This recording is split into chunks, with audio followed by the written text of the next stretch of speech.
சுமார் ஒரு ஆண்டுக்கு முன்பே விக்கிரவாண்டி வி சாலையில் முதல் மாநாடு நடத்தினோம். அன்று நம் மனதில் இருந்த எண்ணங்களை, ஆசைகளை நம் தலைவரோடு பகிர்ந்து கொண்டோம். நம் தலைவர் அன்று ஒரு கட்சி அல்ல, ஒரு புரட்சியை தொடங்கினார். இன்று கோடிக்கணக்கான மக்கள் படையே இவரோடு நிற்கிறது. இதற்கு பெயர்தான் சத்தமில்லாமல் சாதனை செய்வது. அதே போல இன்று நம் வெற்றி தலைவரின் ஆணைப்படி மதுரை மண்ணில் தமிழக வெற்றி கழகத்தின் 2ஆம் மாநாட்டில் நிற்கிறோம்.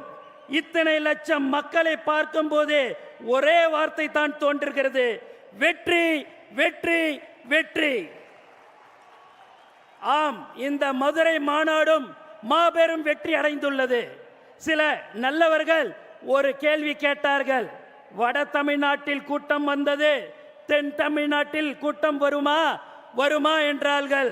நான் திருப்பி கேட்டேன்: தம்பிகளா, வருவது யாரு தெரியுமா? தாய்மார்களின் செல்ல பிள்ளை தெரியுமா? தமிழ்நாடு அதிரும் தெரியுமா? ஊருக்கு ஊரு, வீதிக்கு வீதி, வீட்டுக்கு வீடு வெற்றி தலைவரின் கொள்கை கூட்டம் தான். வேறு எந்த தலைவருக்கும் 3 நாட்கள் முன்பே குடும்பமாய் கூட்டம் வராது. தலைவா, உங்களுக்கு மட்டும்தான் வரும். தலைவரின் சிரித்த முகத்தை பார்க்கும் போதெல்லாம் இந்த ஆனந்தத்தின் நெஞ்சம் ஆனந்தம் அடைகிறது. நீங்கள் இன்றைய அரசியல் ஆளுமை, நாளைய முதல்வர். உங்கள் பின்னால் நிற்பது பாசத்துக்குரிய கட்டுப்படும் இராணுவ படை. இப்படை நோக்கின் எப்படை வெல்லும். இன்றைய மாநாடு நாம் அடுத்து செய்ய போகும் வேலைகளுக்கு ஒரு வழிகாட்டியாக அமையும்.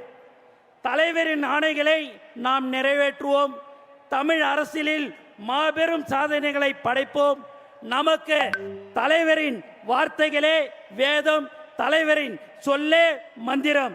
தலைவா, நீங்கள் ஆணையிடுங்கள், அது நடந்துவிடும். கழகத்தின் கண்மணிகளே, நாம் இன்னும் வேகமாக வேலை பார்க்க வேண்டும். வேர்வை நதியில் குளிக்க வேண்டும். மக்கள் மனங்களை வெல்ல வேண்டும். நம் லட்சியம் ஒன்றுதான்: இந்த மண்ணும் மக்களும் நல்ல முறையில் வாழ வேண்டும். அதற்கு நம் தலைவர் தான் நாட்டை ஆள வேண்டும். அவர் முதல்வர் நாற்காலியில் அமர வேண்டும்.